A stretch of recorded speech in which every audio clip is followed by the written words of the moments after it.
Let's talk about Mike Trout today. A lot of fans ask about Mike Trout. He's widely considered as the best player in baseball right now, correct?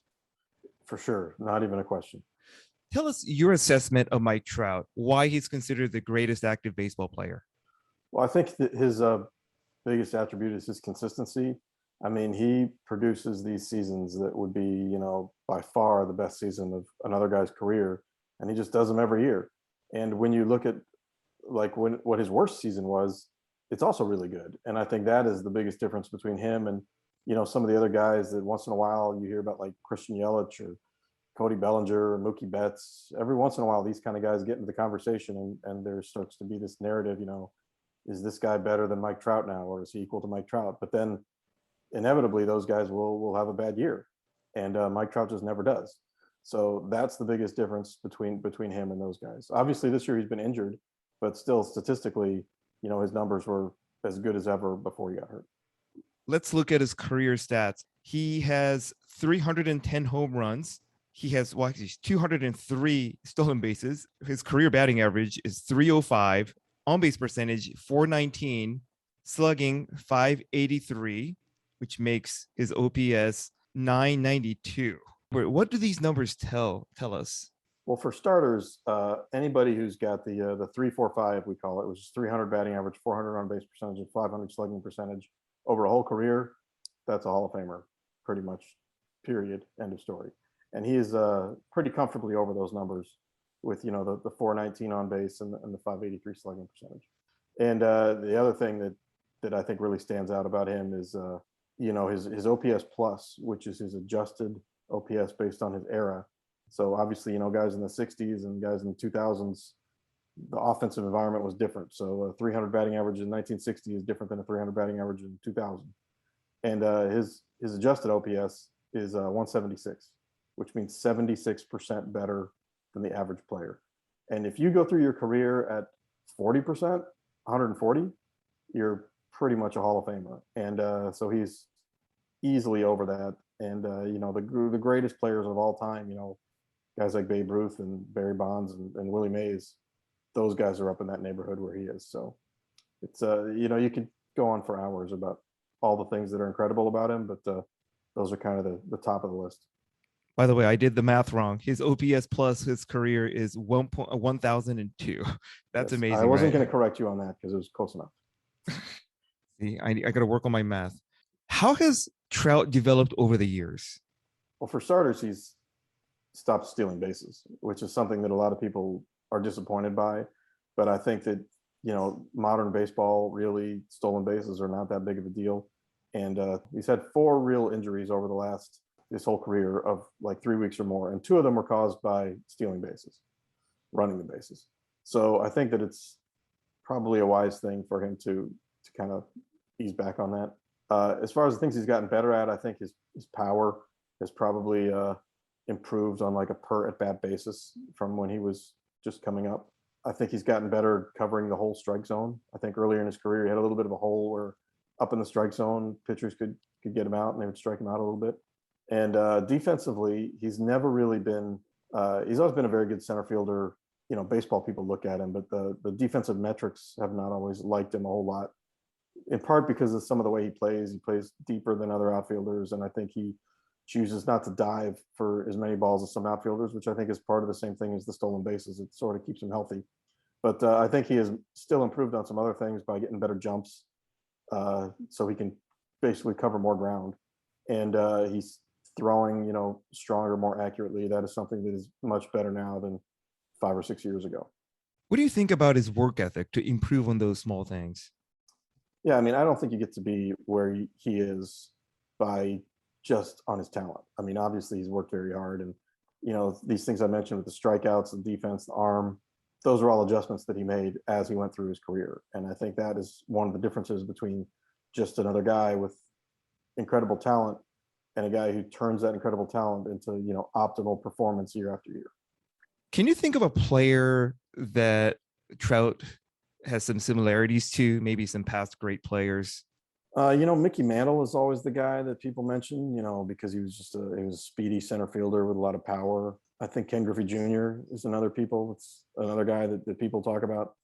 he's at that same combination. And with Junior, there's also sort of the love for the game that, that really shines through, the way he's smiling on the field all the time and seems to really enjoy, being around his teammates and just having a good time on the field. So I think those are the top two guys.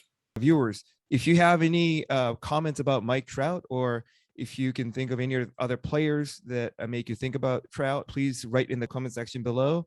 And if you like the video, please click the like button and subscribe to our channel. Where would you put him in the list of all-time greats at this point? I mean, that's really hard because he's really only halfway through his career, maybe a little bit more than half. So, and he has gotten injured twice now in the last 5 years. So you start to wonder if injuries become an issue for him going forward for the next 10 years, then his whole career could have a much different picture than it looks like now. But if he takes these 10 years and just repeats them and does it again, he's going to be probably the greatest player in baseball history, certainly in the top 5. So, but there's still so far to go. And like I said, if he has injuries and he could start his decline earlier, and then all of a sudden he's still going to be a Hall of Famer no matter what, probably if he never plays again. But, in terms of being the greatest of all time, that really requires him to stay healthier than he's been, this year. That comment right there kind of tells how great he is. I mean, at this point, let's say if he retires at this point, he still could be elected to the Hall of Fame. Yeah, I mean, I would think so. I mean, he's won 3 MVPs, and his numbers, his cumulative career numbers, average wise, are right up there with the all-time greats. He's been the All-Star game every year, basically. He's played the 10 years he needs to play. So I think he's probably a Hall of Famer right now. What does Trout mean to the Angels franchise? Obviously, he's the greatest player in all of baseball. So he's a great attraction for the Angels. Can be a little bit of a curse, though, because there's such high expectations on the team because they do have the best player in the world right now. But you need more than that to be a good team. And obviously, that's been their problem. So, there can be other teams that just sort of skate under the radar without really having big success, like, say, the Phillies, for example. Every year they're kind of 500-ish, maybe a little better, but they haven't really done anything in the postseason for a long time. But they don't get the criticism the Angels get because the Phillies don't have Mike Trout. So I think it is a little bit of a curse and a blessing, mostly a blessing, that the Angels have this, phenomenal player. But I think still they and everybody, even non-Angels fans, would like to see the Angels put a little better product around him to get them to the playoffs. The fact he's playing for the Angels and not making the playoffs, how much will this affect his legacy? I mean, I think being a great playoff player helps your legacy. I don't think not playing in the playoffs really hurts it, because I think that people understand that it takes more than just you to get your team to the playoffs. I mean, there's other great players, that hardly ever win the playoffs. Tony Gwynn, for example, Ernie Banks, all those years. You've been covering Mike Trout since his second year in the major leagues? That's correct. Tell us about his personality, what he's like in person. He's a really nice guy. He does not want to talk a whole lot. He just really wants to play. As he's gotten a little further into his career, he's sort of accepted more of a role as kind of the team spokesman. He understands, when there's big things happening with the team, that he's expected to have a comment on them. I think he's taken on a little bit more of a role, with his teammates too, as far as being a leader in the clubhouse than maybe he was when he was younger. He's definitely one of the better guys to deal with in general. What do you think his impact is on Ohtani? What are your thoughts on their relationships and how they influence each other? I can't really answer that totally because like I said, I'm not in the clubhouse, but they talk about each other in glowing terms. I think they both have a huge amount of admiration for each other and what they do on the field. And I think they certainly also have an understanding with each other that a lot of their teammates don't have about what it's like to be a superstar and to really have talents that are above everybody else in Major League Baseball. So I'm sure they have sort of a bond in that area. And I think that Ohtani probably, can learn things from Mike Trout about handling, the spotlight. Even though he is the best player in baseball, he doesn't really treat himself, or he doesn't really feel like he is the biggest star in baseball. He just wants to go out and play and be himself. And I think that Ohtani definitely is in that same mold. He also wants to do that. And he's got the role model in Mike Trout to kind of show him pathway that you can be like a superstar great player and still keep to yourself and not be, a superstar celebrity. He's been suffering from his calf injury over the past few months. What can you tell us about his mental state, how he's dealing with this injury? I'm sure it's really hard for him. I talked to him in late July, and he felt like he was really close to coming back. He was pretty excited about it. And then, within a day or two of that, he sort of pushed it too hard and he felt some discomfort and it was a big setback for him. So since then he kind of went into a holding pattern, and then he started up again, and then he just recently, was feeling sore again. Sure, he loves to play. He wants to be out there and helping his team, even if they're kind of out of the playoff race. He definitely wants to be out there. He's very antsy. I know you talk to people around him and they say he can't sit still, and he's just kind of going crazy, sitting in the dugout watching games. So I'm sure it's been really hard for him. Anything else you want to add about Mike Trout?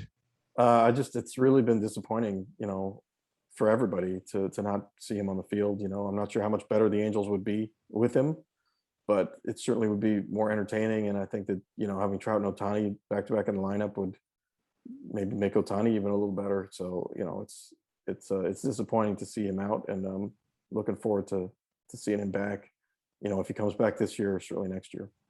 I guess when you say, that could help Ohtani a little bit, you're talking about protecting him, right? Yeah. Or, I don't know which order they would hit them in, but either way, either Ohtani's going to be hitting with Trout on base or with Trout behind him, and either way that helps. Hey guys, thanks for watching the video. If you liked it, don't forget to click the like button and subscribe to our channel so you don't miss any future videos. You can also watch our past videos from the description below. Hope to see you again next time.